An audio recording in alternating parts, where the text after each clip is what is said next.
Assalamualaikum warahmatullahi wabarakatuh. Waalaikumsalam warahmatullahi wabarakatuh. Salam jumpa kembali pemirsa TVRI Sulawesi Selatan dimanapun Anda berada. Kembali lagi kita berjumpa dalam program kecintaan kita semua, Fokus Islami. Dan mengawali perjumpaan kita pada kali ini, bersama-sama akan kita saksikan lantunan Sholawat Bushro yang akan dibawakan oleh ibu-ibu Majelis Taklim An-Nur Pak Bangiang Kabupaten Goa di bawah pimpinan Ibu Dokteranda Hajjah Siti Aisyah Majid. Tafadhal. Assalamualaikum warahmatullahi wabarakatuh. Waalaikumsalam warahmatullahi wabarakatuh. Allahumma salli wa sallim wa barik alaih. Allahumma salli wa sallim ala sayyidina Muhammadin sahibil bushra salatan tubashiruna biha wa ahlana wa auladana wa jami'a masyayikhina wa muallimina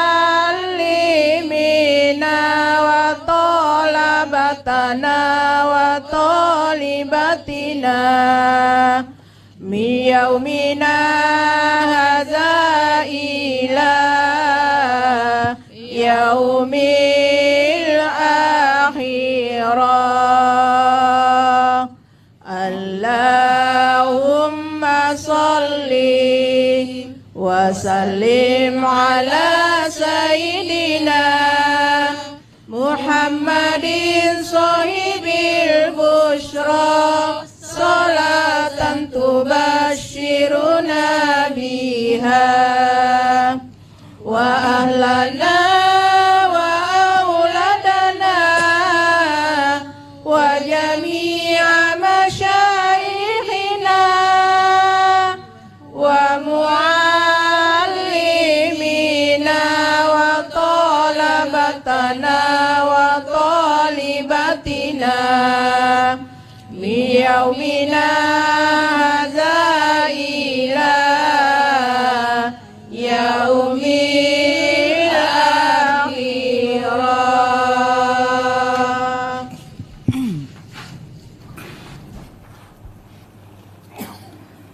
Masya Allah, tabarakallah, telah kita saksikan bersama lantunan Sholawat Bushro dari ibu-ibu Majelis Taklim An-Nur Pak Bangiang Kabupaten Goa. Dan pemirsa TVRI Sulawesi Selatan dan penonton setia Fokus Islami, seperti biasa di setiap perjumpaan kita, tentunya kita akan bersama-sama berdiskusi dan juga mendengarkan tausiah setiap pertemuan, tentunya dengan tema-tema yang berbeda, yang insya Allah kita semua berharap nantinya akan menambah keilmuan dan juga hasanah keislaman kita semua dimanapun kita berada. Dan pada kesempatan kali ini di studio tentunya saya tidak sendiri, saya sudah kehadiran juga dari yang telah melantunkan sholawat, ibu-ibu dari Majelis Taklim An-Nur. Assalamualaikum ibu-ibu. Bagaimana kabarnya hari ini? Alhamdulillah. Jauh-jauh dari Kabupaten Goa ke sini kita insya Allah sama-sama belajar hari ini. Kita mengosongkan gelas-gelas keilmuan kita untuk diisi dengan ilmu-ilmu yang baru. Dan juga hari ini di studio juga saya ditemani oleh narasumber kita pada hari ini, Bapak Haji Jafaruddin SAG MA. Assalamualaikum Ustaz. Waalaikumsalam Bagaimana kabar hari ini? Alhamdulillah bikhair. Berkah selalu, sehat selalu. Masya Allah, insya Allah sebentar Ustaz kita akan diskusi lebih jauh. Tentunya dengan tema kita pada hari ini yakni ambisi meraih derajat dan kedudukan yang mulia di sisi Allah Subhanahu wa taala. Karena mungkin di luar sana masih banyak yang menganggap bahwa derajat manusia itu ditentukan oleh pangkat, jabatan maupun harta. Di sini kita akan kupas tuntas lebih jauh tentang seperti apa sebenarnya penilaian derajat di sisi Allah Subhanahu wa taala. Untuk itu saya persilakan tafadhal Pak Ustaz. Terima kasih. Bismillahirrahmanirrahim. Assalamualaikum warahmatullahi wabarakatuh. Waalaikumsalam. Alhamdulillahilladzi bi ni'matihi tatimmus shalihat. Asyhadu an la ilaha illallahul wahidul qahhar. Wa asyhadu anna Muhammadan abduhu wa rasuluh sayyidil abrar. Allahumma salli ala Muhammad wa ala alihi wa sahabatihi wa man tabi'ahum bi ihsanin ila yaumiddin. Amma ba'd. Alhamdulillah, kita bersyukur kepada Allah Subhanahu wa taala pada kesempatan ini atas izinnya kita bersama-sama di studio TVRI dalam acara Fokus Islami. Mudah-mudahan ya, kita semua mendapatkan manfaat dari acara ini. Namun sebelumnya saya ingin menyapa dulu ibu-ibu, bagaimana kabarnya? Ya, alhamdulillah, kita bersyukur kepada Allah. Ya, ibu-ibu Majelis Taklim An-Nur Pak Bangiang, Kelurahan Tombolo, Kecamatan Sumber Opuh. Mudah-mudahan kita senantiasa dalam bimbingan Allah Subhanahu wa taala untuk meraih kebaikan dari satu kebaikan dan kebaikan yang lainnya. Salawat dan salam kita persembahkan kepada Rasulullah Muhammad sallallahu alaihi wasallam. Allahumma salli ala Muhammad. Ibu-ibu Majelis Taklim dan para pemirsa TVRI di mana saja, terkait dengan tema kita pada kesempatan hari ini, yaitu ambisi untuk memperoleh derajat atau kedudukan yang mulia di sisi Allah Subhanahu wa taala. Kalau kita berbicara tentang ambisi, biasanya dikonotasikan dengan hal-hal yang berkaitan dengan dunia. Ya, karena terkadang kebanyakan manusia obsesinya begitu tidak terbatas ketika berbicara tentang dunia. Nah, itulah sebabnya Rasulullah sallallahu alaihi wasallam pernah mengingatkan bahwa seandainya manusia itu memiliki satu lembah emas, maka muncul lagi keinginan seandainya cukup dua, punya dua, seandainya cukup tiga. Itulah manusia. Termasuk dalam hal ini kedudukan dunia, ya, atau segala macam aksesoris dunia yang dianggapnya itu sangat dibutuhkan dan mungkin bagi pemahaman mereka dia tidak akan tinggalkan. Padahal sebanyak apapun harta yang kita kumpulkan, kalau bukan kita yang meninggalkannya, dia akan meninggalkan kita. Nah, sekarang yang menjadi pertanyaan, bagaimana obsesi atau ambisi seseorang, ya, ketika terkait dengan kehidupan akhirat. Padahal kehidupan akhirat itu adalah sesuatu yang pasti, kehidupan yang seterusnya, dan dia adalah kehidupan yang lebih baik daripada kehidupan dunia yang kita jalani saat ini. Inilah yang harus kita pahami, ya ibu sekalian dan pemirsa TVRI di mana saja berada, bahwa Ali bin Abi Thalib itu pernah berpesan kepada kita,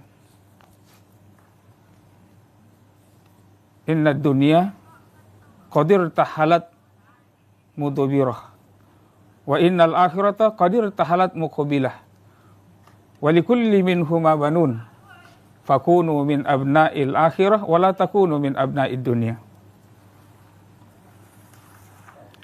Sesungguhnya dunia ini akan kita tinggalkan dan akhirat akan kita kunjungi. Masing-masing di antara keduanya itu memiliki anak-anak.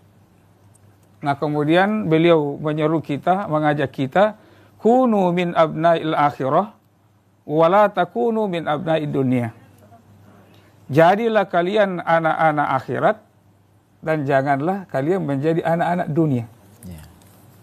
Ya, saya pertegas kembali pesannya Ali radhiyallahu an, jadilah kalian anak-anak akhirat dan janganlah kalian menjadi anak-anak dunia. Bukan berarti kita tidak boleh memiliki obsesi hasrat untuk kehidupan dunia. Karena dunia ini untuk sementara kita jalani. Tetapi agama mengajarkan kita bagaimana agar supaya dunia ini menjadi ladang bagi kita untuk akhirat. Ya.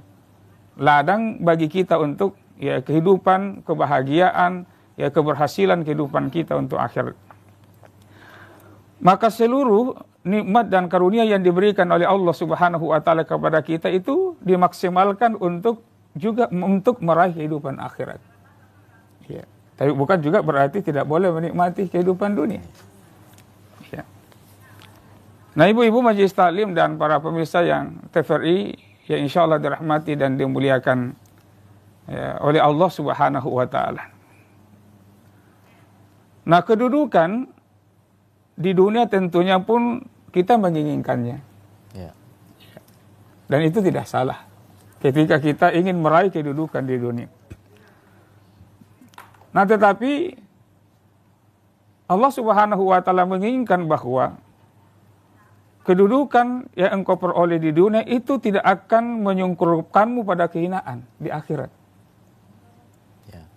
Tetapi kedudukan dan kemuliaan yang engkau peroleh di dunia itu akan semakin mengangkat derajatmu di sisi Allah Subhanahu wa taala. Oleh itu segala ya amalan yang dilakukan oleh orang yang beriman itu hendaknya dibingkai dengan takwa. Ya, karena takwa ini merupakan derajat yang tertinggi. Ya, puncak perjalanan spiritual seorang hamba itu adalah takwa. Ya, inna akramakum indallahi atqakum. Sesungguhnya yang paling mulia di sisi Allah itu adalah orang yang bertakwa. Nah, ibu sekalian dirahmati dan dimuliakan oleh Allah Subhanahu wa taala dan pemirsa TVRI di mana saja berada. Al-Hakim menyebutkan dalam mustadraknya, Rasulullah Sallallahu Alaihi Wasallam itu menyampaikan bahwa kalau kalian berambisi untuk memperoleh derajat yang mulia, kedudukan yang tinggi di sisi Allah Subhanahu Wa Taala, ada 3 poin yang disebutkan oleh Rasulullah di situ. Kalau kalian menginginkan kedudukan yang tinggi dan derajat yang mulia di sisi Allah Subhanahu wa taala, beliau mengatakan yang pertama, hendaklah engkau memaafkan kesalahan orang yang menzalimin. Engkau memaafkan kesalahan orang yang bersalah kepadamu. Kemudian yang kedua, engkau memberi orang yang tidak pernah memberi kepadamu, dan engkau menghubungkan silaturahim dengan orang yang memutuskan hubungan denganmu. Kira-kira bisa dilakukan? Sulit sebenarnya.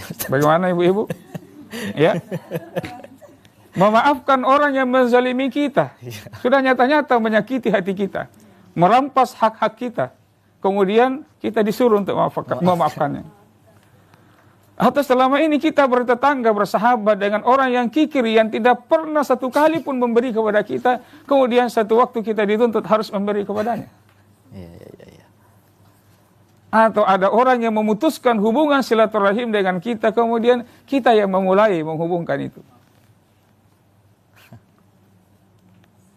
Nah, ternyata ibu sekalian yang dirahmati dan dimuliakan oleh Allah Subhanahu wa taala, inilah nilai spiritual yang diajarkan oleh Rasulullah sallallahu alaihi wasallam. Dan semua itu dilakukan dan diamalkan oleh beliau, bukan hanya sebatas konsep. Bagaimana Rasulullah SAW dalam kehidupan ya sosial kemasyarakatannya, beliau dizalimi kemudian dia memaafkan. Beliau bahkan menyuguhkan berbagai pemberian-pemberian kepada orang yang menghinanya, dan menyambung hubungan silaturahim dengan orang-orang yang memutuskan hubungan dengannya. Nah, mungkin ada yang bertanya, Rasulullah Muhammad SAW itu bisa mengamalkan karena dia adalah utusan Allah.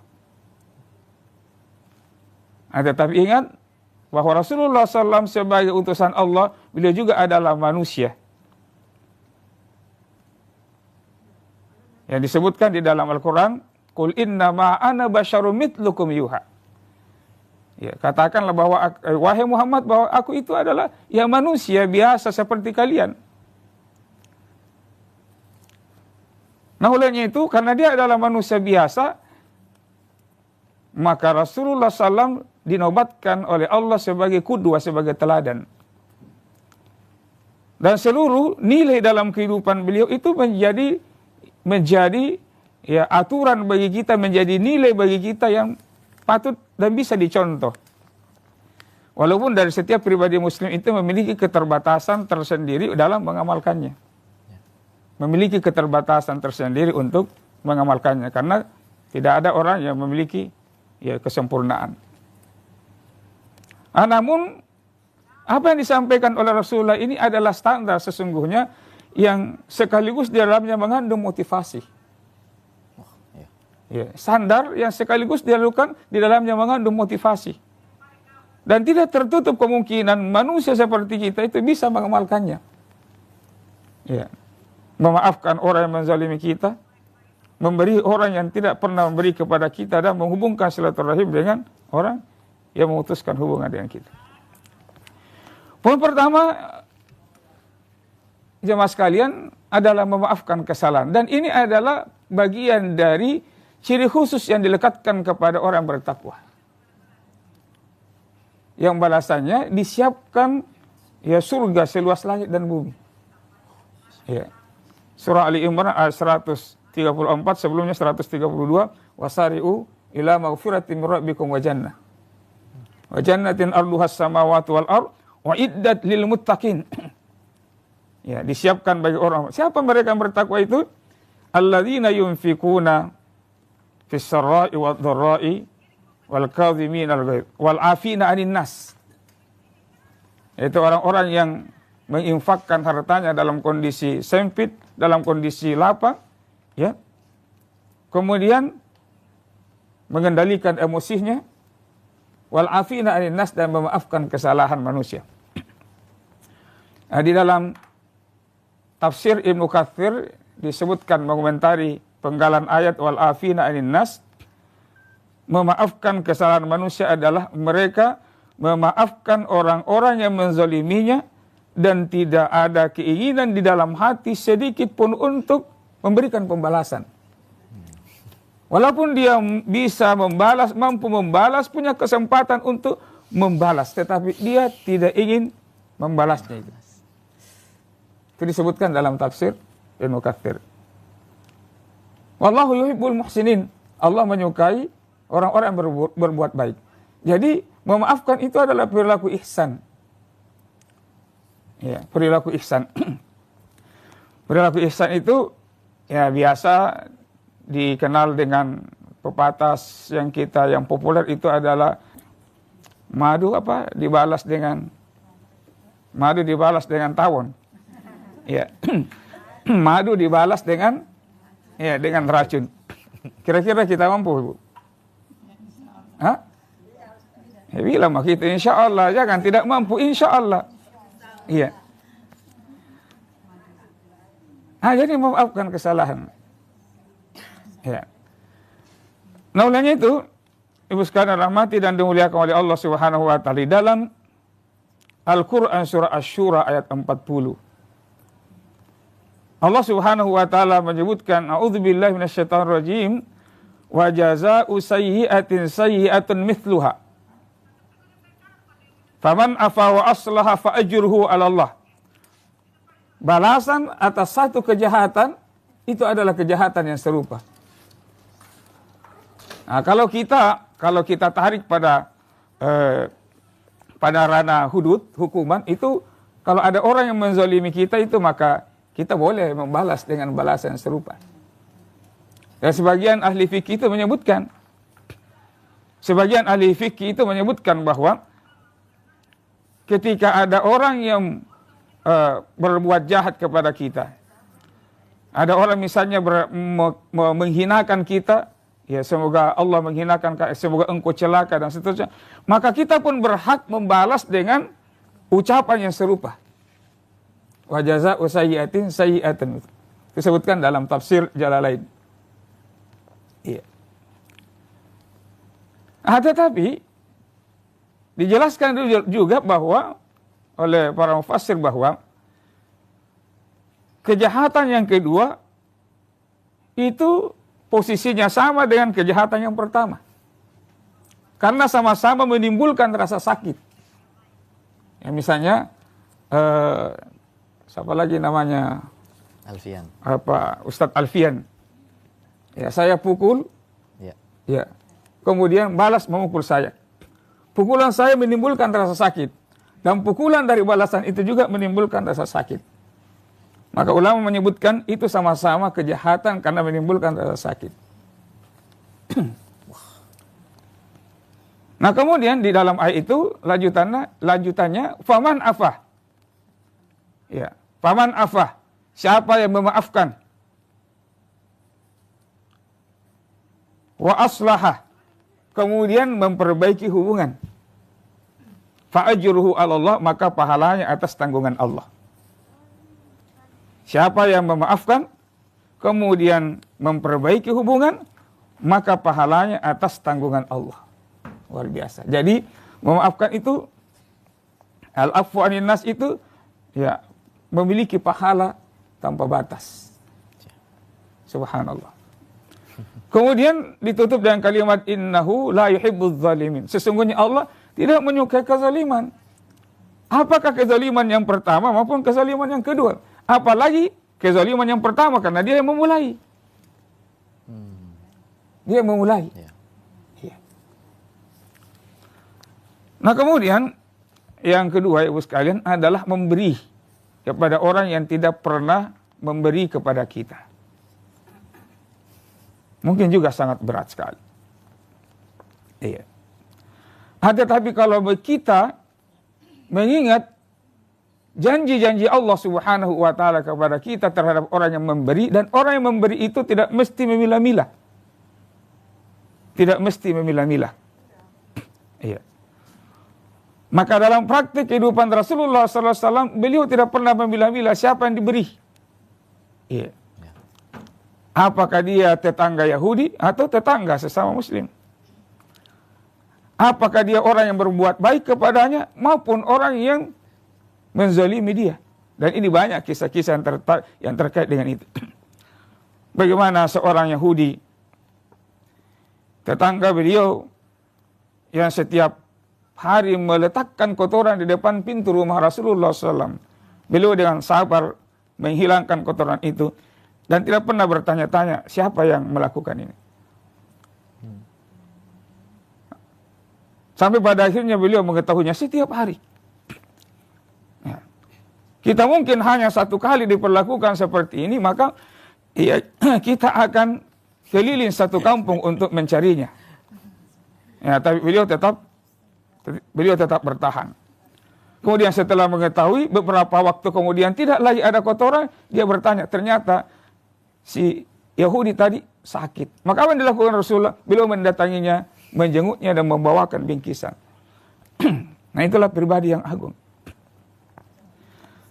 Nah tentunya pemberian yang ikhlas itu kepada seseorang itu menjadi naungan seseorang hamba di hari kiamat.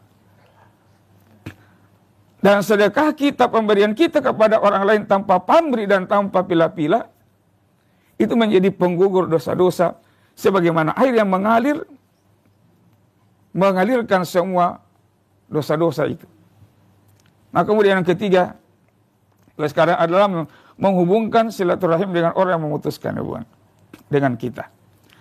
Nah silaturahim ini adalah bagian dari asas pokok ajaran kita yang menguatkan nilai persaudaraan di tengah-tengah kaum muslimin. Nah sehingga penekanannya Rasulullah SAW itu di dalam sebuah hadis yang diriwayatkan oleh Bukhari Muslim, la tabaghadu, jangan engkau saling membenci. La taqata'u, jangan engkau saling memutuskan hubungan. La tahasadu, jangan mendengki. La tadabaru, jangan saling bermusuhan. Wa kunu ibadallahi ikhwana, jadilah kalian hamba-hamba Allah yang bersaudara. Nah, olehnya itu, ibu sekalian dirahmati dan dimuliakan oleh Allah Subhanahu wa taala dan para pemirsa TVRI di mana saja berada. 3 hal ini insya Allah menjadi jaminan bagi seorang hamba mendapatkan kedudukan dan derajat yang mulia di sisi Allah Subhanahu wa taala. Masya Allah. Amin ya rabbal alamin. Luar biasa apa yang disampaikan oleh Ustaz tadi. Semakin membuka pikiran kita bagaimana indahnya Islam mengatur kita semua. Dan ibu-ibu, mungkin dari pemaparan beliau ada yang ingin ditanyakan. Silakan, yang ingin bertanya siapa? Ibu, boleh Bu? Silakan. Silakan. Assalamualaikum warahmatullahi wabarakatuh. Waalaikumsalam warahmatullahi wabarakatuh. Perkenalkan, nama saya Haja Siti Aisyah Majid, Ketua Majelis Ta'lim An-Nur Pak Bangyang, Kabupaten Goa.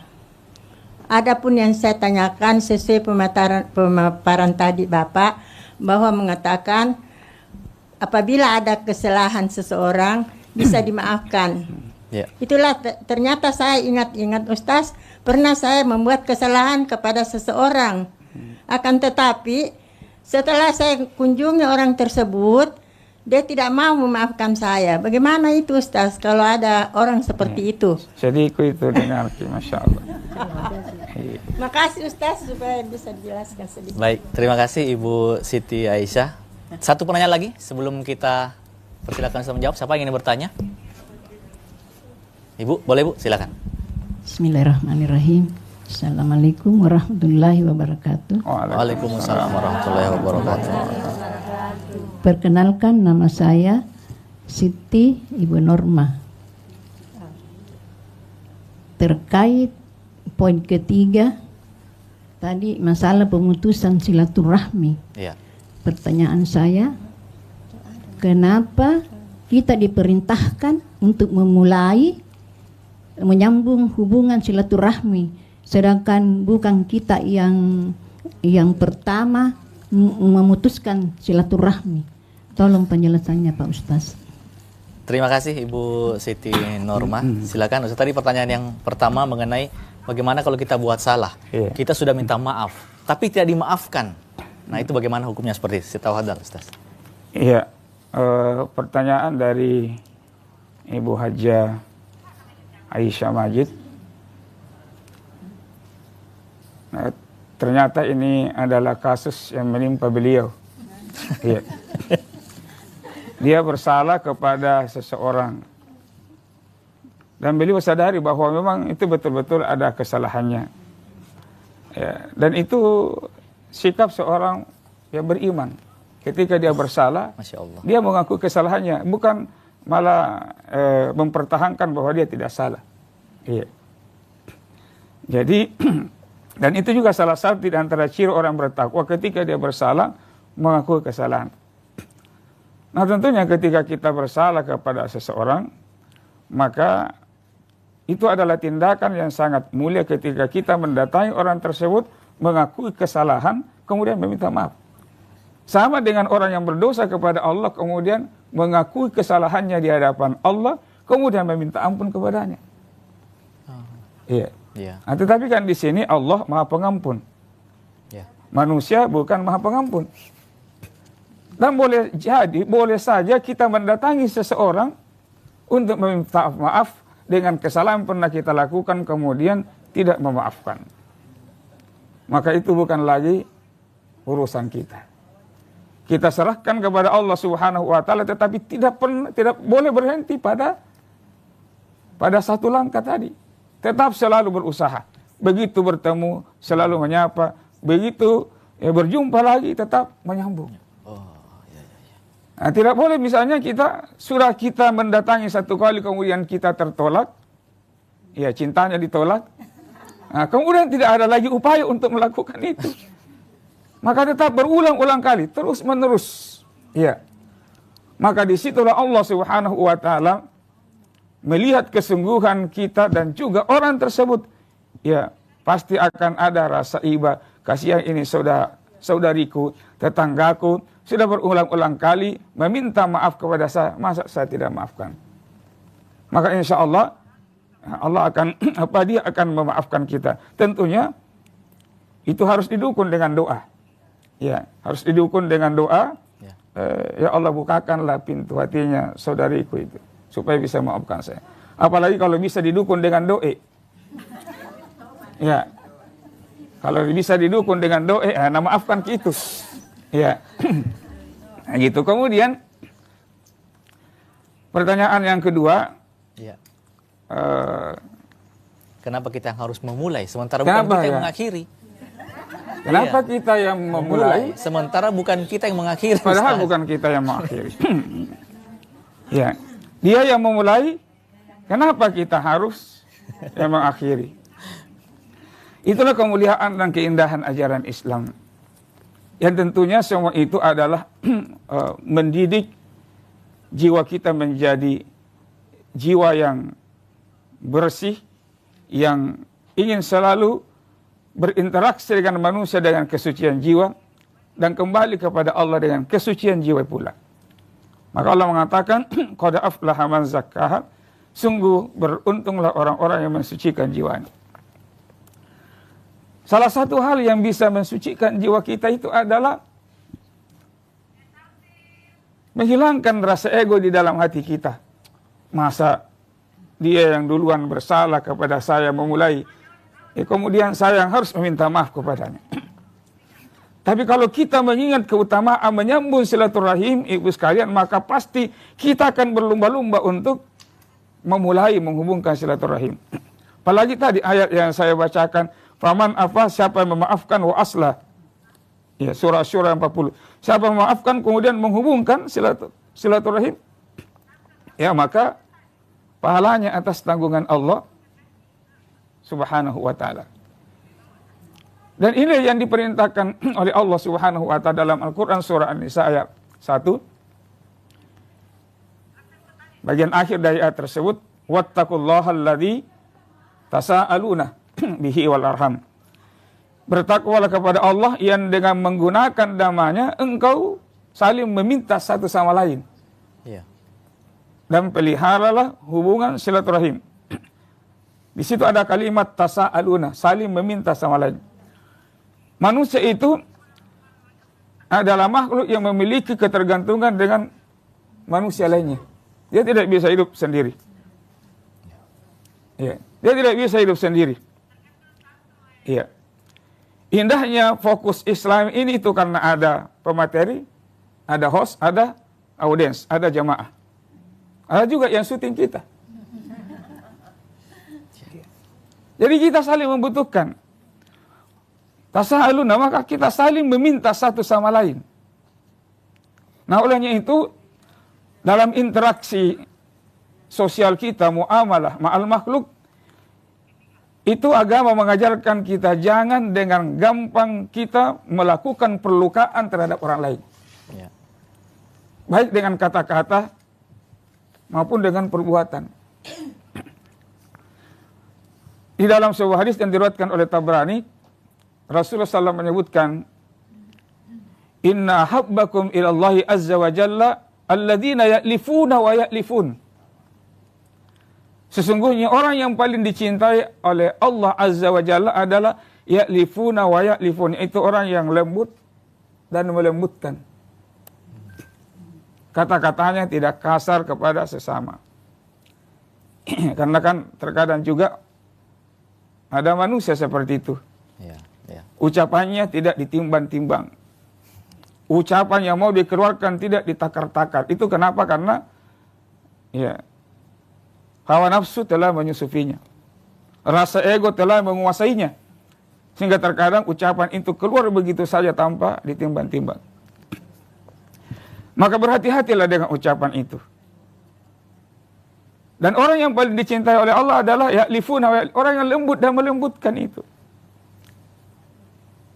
Nah kemudian sebaliknya kata Rasulullah, wa anna abghadakum ilallahi azza wa jalla al-masya'una bin namimah al-mufarriqun bainal ikhwan. Orang yang paling dibenci oleh Allah Subhanahu wa taala adalah orang yang mondar-mandir ke sana kemari mencerai-beraikan saudaranya. Membuat di antara mereka saling bermusuhan, saling bertikai. Apa antara sesama muslim ataupun dengan orang lainnya yang bukan muslim. Ya, baik. Itu. Nah, sehingga sebuah keutamaan dan kemuliaan ketika kita memulai sesuatu yang baik. Dan disitulah Allah mengukur letak dan kualitas keimanan dan ketakwaan seseorang. Bahwa luar biasa imannya hambaku, dia yang dizolimi, kemudian dia yang meminta maaf. Ya. Masya Allah, luar biasa. Jadi dua pertanyaan sudah dijawab, dan ini tentu yang disampaikan bukan hanya kepada penanya, tapi kepada kita semua. Iya. Masih ada yang ingin bertanya, Ibu? Kami buka 3 penanya lagi. 3 penanya. Ibu, silakan. Silakan. Assalamualaikum warahmatullahi wabarakatuh. Waalaikumsalam. Nama saya Ibu Nurhaida. Saya ingin bertanya poin kedua. Ya. Rasanya berat Ustadz memberi kepada orang yang tidak pernah memberi. Kira-kira bagaimana caranya atau kiat-kiatnya sehingga supaya kita amalan itu bisa kita lakukan. Sekian Ustadz. Assalamualaikum warahmatullahi wabarakatuh. Waalaikumsalam. Terima kasih Ibu Nurhaida. Selanjutnya. Baik, Ibu yang di belakang silakan. Iya, silakan Bu.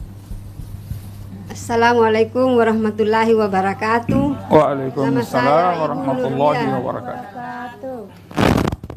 Yang ingin saya tanyakan Pak Ustaz dari pembahasan tadi, apa saja faedah lain dari memaafkan kesalahan orang yang bisa kita motivasi untuk mengamalkannya? Sekian, wassalamualaikum warahmatullahi wabarakatuh. Waalaikumsalam. Satu penanya lagi sebelum beliau menjawab, silakan. Ibu, silakan Bu. Assalamualaikum warahmatullahi wabarakatuh. Waalaikumsalam. Nama saya Ibu Sumarni dari Majelis Taklim yang sama. Bagaimana caranya? Misalnya saya memutus berbuat salah terhadap seseorang yang menyebabkan saya putus hubungan terhadap orang tersebut. Namun saya sudah minta maaf dan dia juga sudah menerima maaf. Tapi selama yang menjadi persoalan di sini Ustaz, selama kami sudah bermaafan, tidak ada lagi Komunikasi, tidak ada lagi Ya. hubungan. Baik. terhadap Iya. orang tersebut. Tidak ada Malah nomor kontaknya. semakin menjauh. Iya. Bagaimana solusinya? Siap, Mohon baik. penjelasan. Baik, terima kasih Ibu-ibu. Langsung Pak Ustadz, tadi penanya yang Iya. pertama. Sudah saling Sudah memaafkan, saling memaafkan. tapi ya Iya. masih Pergi tanpa kata. Iya, itu tanpa kata. Baik. Silakan. Tadi sama diam. penanya yang pertama tadi, bagaimana supaya kita bisa termotivasi untuk tetap berbagi, Iya. tetap bisa berbagi. Ya, berbagi dalam konsep Islam itu adalah bagian dari kemuliaan bagi seseorang yang mengamalkannya. Namun kita harus yakin bahwa apapun yang kita bagikan, yang kita infakkan di jalan Allah, sebagaimana janji Allah di dalam Al-Quran surah Saba ayat 39, ma anfaqtum min syai'in fahuwa yakhlifuh. Apapun yang engkau berikan, yang engkau infakkan di jalan Allah Subhanahu wa taala, maka pasti Allah akan menggantinya. Ya. Wa huwa khairur razikin, dan dialah sebaik-baik pemberi rezeki. Rezeki itu adalah titipan Allah Subhanahu wa taala. Datangnya rezeki kepada kita, termasuk ke dalam keluarga kita, itu bukan hanya semata hasil kemampuan kita sendiri, tetapi mungkin itu juga adanya keterlibatan orang lain, tapi kita tidak sadari. Nah itulah sebabnya dari harta yang kita miliki ada hak-hak orang lain di situ yang harus kita keluarkan. Namun tentunya yang diperintahkan oleh Allah Subhanahu wa taala adalah menginfakkan sesuatu yang layak dan baik. Jangan misalnya menyedekahkan, menginfakkan sesuatu yang tidak lagi kita senangi atau yang buruk-buruk. Jadi Allah menyebutkan wala tayammamul khabitha minhu tunfikun. Janganlah engkau menginfakkan sesuatu yang buruk. Iya. Artinya kalau itu layak untuk kita, iya, maka insya Allah itu pun layak untuk orang lain. Nah kemudian kita harus pahami juga bahwa memberi kepada orang yang tidak pernah memberi kepada kita itu adalah sarana mendekatkan dia dengan kita. Karena kalau dia menjauh, kemudian kita pun menjauh, dan ini ada kaitannya tadi dengan pertanyaan yang ketiga, dia menjauh, kita pun menjauh, maka bagaimana mungkin kita akan mendapatkan kebaikan dari interaksi sosial itu? Sementara kebaikan interaksi sosial itu akan diperoleh ketika ada kerekatan. Adanya pertalian hubungan. Nah, kalau terputus, maka kita tidak akan mendapatkan kebaikan. Maka salah satu kewajiban kita adalah menyambung hal-hal yang terputus itu. Salah satu caranya menyambung hal yang terputus itu adalah memberi sesuatu kepada orang tersebut. Wah, iya. Iya. Kemudian pertanyaan kedua. Yang kedua tadi mengenai faedah lain dari memaafkan. Ya, faedah lain dari memaafkan. Selain dari apa yang telah kami paparkan tadi, faman afa wa aslah, siapa yang memaafkan, ya, maka pahalanya atas tanggungan Allah. Ada satu riwayat ibu sekalian yang menarik. Pada satu waktu Rasulullah bersama dengan para sahabat. Tiba-tiba beliau menyampaikan ucapan yang mengejutkan para sahabat. Sayatlu alaikum rajulun min ahlil jannah. Sebentar lagi akan hadir di antara kita orang yang dijamin masuk surga. Ini di antara sahabat itu saling berpandangan, merasa heran, penasaran. Siapa kira-kira orang tersebut ini? Begitu beruntung oleh Rasulullah dikatakan dijamin masuk surga. Dan peristiwa itu terjadi 3 kali berturut-turut dengan orang yang sama. Hadir di antara beliau itu satu orang, laki-laki. Pada peristiwa yang ketiga, salah seorang sahabat yang bernama Abdullah bin Amr bin As merasa penasaran. Kemudian dia mengikuti orang tersebut sampai di rumahnya. Dan dia minta izin untuk menginap di rumahnya selama 3 hari 3 malam untuk menyelidiki apa kira-kira kelebihannya ini orang sehingga dijamin oleh Rasulullah masuk surga. Singkat cerita ternyata begitu diselidiki tidak ada yang berlebih dibandingkan dengan sahabat-sahabat yang lain. Tapi ternyata endingnya amalan yang dilakukan adalah sebelum dia tidur berniat di dalam hatinya memaafkan kesalahan orang-orang yang pernah bersalah kepadanya. Satu amalan tetapi dijamin masuk surga. Hanya memaafkan. Nah, jadi saya yakin kalau ibu semua dan pemirsa di rumah mau masuk surga, maka insya Allah kalau mengamalkan ini, memaafkan kesalahan. Sebelum tidur dia sudah maafkan, jangan dipendam. Jangan memiliki dendam seperti dendamnya Mak Lampir. Iya. Jadi begitu ada orang kalaupun misalnya kita berselisih dengan orang, maka jangan lebih dari 3 hari. Bukan 3 periode. Iya. Atau bukan 3 kali lebaran, tapi jangan lebih dari 3 hari. Bagaimana kita memohon kepada Allah, ya Allah, lembutkanlah hatiku untuk memaafkan kesalahan saudaraku. Kenapa diperintahkan memaafkan ibu sekalian? Karena boleh jadi kita datang kepada seseorang meminta maaf, dia mengulurkan tangannya, bahkan berpelukan dengan kita, tetapi hatinya belum bersentuhan. Nah, sehingga yang ditekankan oleh Allah adalah al-afwa 'anil nas, memaafkan kesalahan manusia dan tidak perlu ada syarat. Walaupun tidak datang kepada aku, saya maafkan, meminta maaf. Jangan ada syarat-syaratnya. Ya.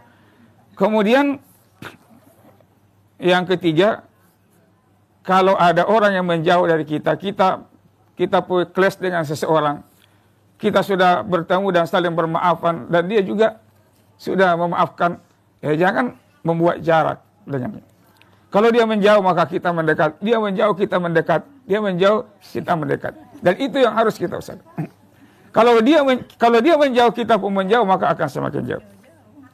Iya. Nah ini yang terkadang terjadi kekeliruan karena kita membawa ego kita masing-masing. Iya. Siapa kok cowok? Iya. Nah jadi jangan kita lakukan hal yang seperti itu. Maka sekalian yang dirahmati dan dimuliakan oleh Allah Subhanahu wa taala, perilaku mulia ini ketika terimplementasi dalam kehidupan sosial kita, maka itu akan terbangun sebuah masyarakat yang harmonis, masyarakat yang damai, masyarakat yang saling memahami satu sama lain dalam interaksi sosialnya. Dan ini yang diperintahkan oleh Allah di dalam Al-Quran, surah Ar-Ra'd ayat 21. Walladzina yasiluna ma amarallahu bihi ayyusal wa yakhshawna rabbahum wa yakhafuna su'al hisab. Itu orang-orang yang menghubungkan apa-apa yang Allah Subhanahu wa taala perintahkan untuk dihubungkan. Walladzina yasiluna ma amarallahu bihi ayyusal. Apa yang diperintahkan oleh Allah untuk dihubungkan adalah hubungan kepada Allah dan hubungan kepada sesama manusia. Dua hal ini tidak boleh lepas pada diri seorang hamba. Kenapa harus bagus hubungan dengan Allah? Karena kepadanya dia akan kembali. Kenapa harus bagus hubungan dengan sesama manusia? Karena dia hidup berdampingan dengan sesama manusia. Yang suatu saat, suatu waktu pasti kita akan saling membutuhkan. Olehnya itu, merugilah seseorang dalam kehidupannya ketika ada bombeknya, ada musuhnya, walaupun satu. Sangat rugi. Apalagi kalau bombek kita itu adalah tetangga kita, kerabat kita, yang suatu saat kita butuh sesuatu kepadanya, kemudian dia menutup pintu rumahnya, apalagi sampai menutup pintu hatinya. Betapa sakitnya hatiku. Iya. Nah, olehnya itu, ibu-ibu dan para pemirsa TVRI di mana saja berada, inilah salah satu kiat-kiat dan jalan yang Rasulullah Sallallahu Alaihi Wasallam tunjukkan kepada kita untuk meraih kedudukan dan kemuliaan yang tinggi di sisi Allah Subhanahu Wa Taala. Olehnya itu, ketika hal tersebut dilakukan, kita tidak akan rugi. Kita tidak akan rugi. Harta tidak akan berkurang ketika diinfakkan. Kata Rasulullah. Semakin kita memaafkan, maka semakin tinggilah kedudukan orang tersebut. Kemudian barang siapa yang tawadu, rendah hati, maka Allah akan semakin meninggikan derajatnya. Inilah pesan Rasulullah Muhammad sallallahu alaihi wasallam. Maka kita berusaha untuk mengikis sifat-sifat buruk di dalam hati kita. Dan inilah fungsinya, tujuannya, kenapa kita belajar agama. Agama bukan hanya sekedar pemoles bibir, menjadi bahan diskusi, bahan berdebat. Tetapi agama kita pelajari, kita dalam rangka yuslih lakum a'malakum, untuk memperbaiki amal-amal kita. Karena amal-amal inilah yang akan dihisap oleh Allah Subhanahu wa taala di kemudian hari. Iya. Baik, luar biasa apa yang disampaikan oleh Ustaz pada hari ini. Mungkin terakhir singkat saja Ustaz, apakah ada hubungan antara kedudukan di sisi Allah dengan kedudukan kita di dunia? Karena kadang-kadang kan kita sudah beriman, tapi kedudukan atau hasrat kita untuk mendapatkan kedudukan di dunia belum kita temukan. Iya. Nah, tentunya kehidupan dunia bagi seorang hamba itu ada semua kaitannya dengan kehidupan status yang menjadi penentu kedudukannya di akhirat. Ya. Nah, olehnya itu apapun yang kita raih, yang kita peroleh di dunia ini menjadi jalan dan wasilah untuk memperoleh kebaikan akhirat itu. Justru itu doa yang diajarkan oleh Allah di dalam Al-Quran yang diabadikan dalam surah Al-Baqarah ayat 201 adalah Rabbana atina fid dunya hasanah wa fil akhirati hasanah wa qina. Ya. Kita mencari kedudukan, keselamatan, kebahagiaan di dunia dan juga di akhirat. Dan ini saling berkaitan. Maka apa yang kamu lakukan di dunia itu menentukan masa depanmu di akhirat. Karena apa yang diberikan oleh Allah kepadamu di dunia ini, itu adalah diharapkan menjadi instrumen utama yang mengantarkan engkau sampai pada kedudukan mulia di sisi Allah itu. Nah, tetapi ingat, dunia terkadang memperdayakan. Sehingga terkadang ada orang dengan dunia yang dia miliki, yang dia dapatkan kemudian terjerumus, tersungkur pada kehinaan. Nah, olehnya itu kita berlindung kepada Allah dari hal yang demikian. Maka tidak ada salahnya engkau berambisi memperoleh kedudukan akhirat, memperoleh kedudukan dunia, tetapi tidak boleh mengalahkan ambisimu untuk memperoleh kedudukan akhirat. Karena itu yang lebih utama. Baik, luar biasa Ustaz, terima kasih banyak apa yang disampaikan tadi pemaparannya. Tentu ini sekali lagi bukan hanya disampaikan sebagai pengingat kepada saya pribadi dan juga kepada ibu-ibu dari Majelis Taklim di studio, tapi untuk kita semua dan juga pemirsa TVRI Sulawesi Selatan dimanapun Anda berada. Semoga apa yang disampaikan bisa menambah keimanan kita, meningkatkan keimanan kita dan menambah ilmu keislaman kita. Terakhir kesimpulan mungkin Ustaz, pesan-pesan untuk kita semua dan juga pemirsa TVRI Sulawesi Selatan. Ya, tentunya semua apa yang saya sampaikan tadi sesungguhnya itu adalah kesimpulan. Ya. Ya.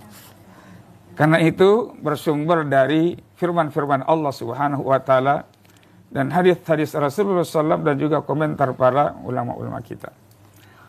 Namun tentunya ibu-ibu dan para pemirsa bahwa tidak ada seorang pun di antara kita yang ingin mendapatkan kehinaan di dunia, lebih-lebih di akhirat. Itulah sebabnya Allah Subhanahu wa taala menurunkan syariat yang agung, yang mulia. Syariat yang agung dan mulia yaitu al-Islam, inilah yang menjadi kendaraan kita untuk memperoleh kemuliaan itu. Ya, ya. Nah, siapa yang berislam dengan baik, maka dia tidak hanya memperoleh kemuliaan akhirat, bahkan juga kemuliaan dunia.